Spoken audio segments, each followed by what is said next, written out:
Sobrang yaman niya hindi. Magandang good evening po. For tonight's video, halina't samahan nyo kaming tikman itong masarap, sikat at binabalik-balikan na authentic Mediterranean chicken sa Pampanga na ngayon ay nasa Paranaque na. At makakasiguro nga kayong authentic Mediterranean chicken ang matitikman nyo dahil ang mga ingredients na ginagamit dito ay galing mismo sa Dubai. At eto pa nga, may 18 ingredients lang naman ito na hindi powder ang ginamit nila, paste ang ginagamit na sila mismo ang gumagawa. Kaya naman paniguradong nanunuot hanggang buto ang timpla at pag natikman mo to ang masasabi mo na lang ay Manyaman Kenny. ito nga yan sa Kes Grill Paranaque and Mana Cafe and Grill House na located sa Lyle Lane Street, Villanueva, Paranaque City. Sa tabi ng Villanueva Court at School. Kaya naman hindi na namin pinatagal nag-order na kami ng kanilang one whole chicken na sa halagang 320 pesos lang matitikman mo na ang napakasarap at authentic na chicken na ito. At masasabi kong one of the best charcoal chicken na natikman namin ni Dali. Dahil sa kakaiba nitong timpla, bawat parte ng manok ay timplado, nanunuot hanggang buto at very tender and juicy pa. Tignan natin.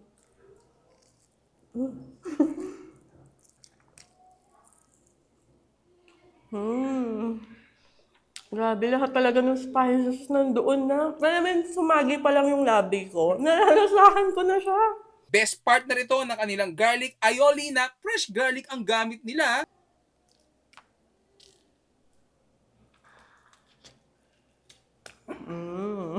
Lambot. Ang sarap.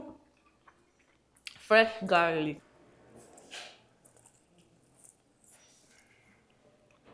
Andun yung smokiness niya. Tapos papartneran mo pa ito ng kanilang napakasarap na Java rice. Paano ba naman hindi sasarap? Ang katas ng manok inihalo nila dito kaya naman panalong panalo pag natikman mo nga ito Ang masasabi mo lang kung Bisaya ka Perting lamia.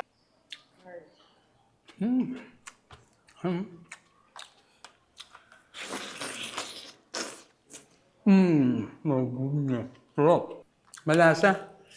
Sarap mong kanin. At huwag nyo rin palalagpasin yung kanilang beef kebab. 150 pesos para sa dalawang mahabang stick Diba? Napakasulit lalo na kapag natikman mo. Tamang timpla, andun ng spices. Pero huwag kayong mag-alala dahil hindi ganun katapang ang mga spices nito. Swak na swak pa rin ang panlasa nito sa ating mga Pinoy.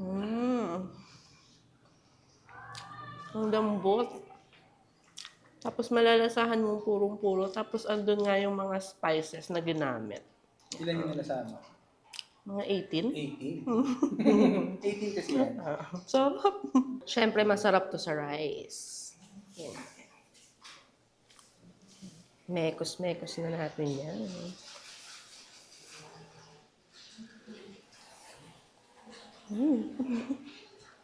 Sarap talaga ng rice. Lagyan natin ng garlic beef.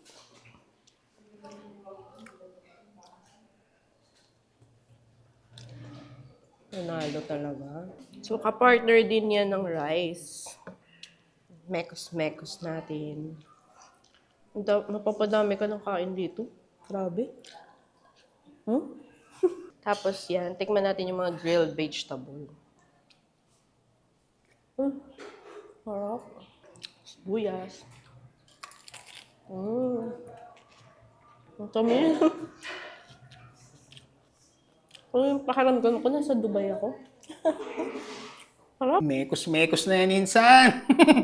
Tingnan natin.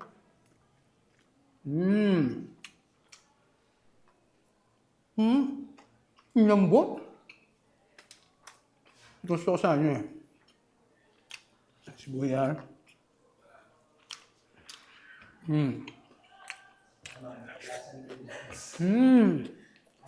Sarap ng tam. At pagkatapos nyo mabusog pwedeng-pwede kayong mag-coffee and chill dito sa Mana Cafe. Paniguradong babalik-balikan ninyo pag natikman nyo yung kanilang kape. Lalo na kung coffee lover din kayo kasi 100% Arabica ang ginagamit nilang coffee beans dito. Bibihira lang yan At ito pa, napakamura lang. Open nga pala sila ng 3 p.m. to 10 p.m. every day. So paano? Hanggang dito na lang. Paalam.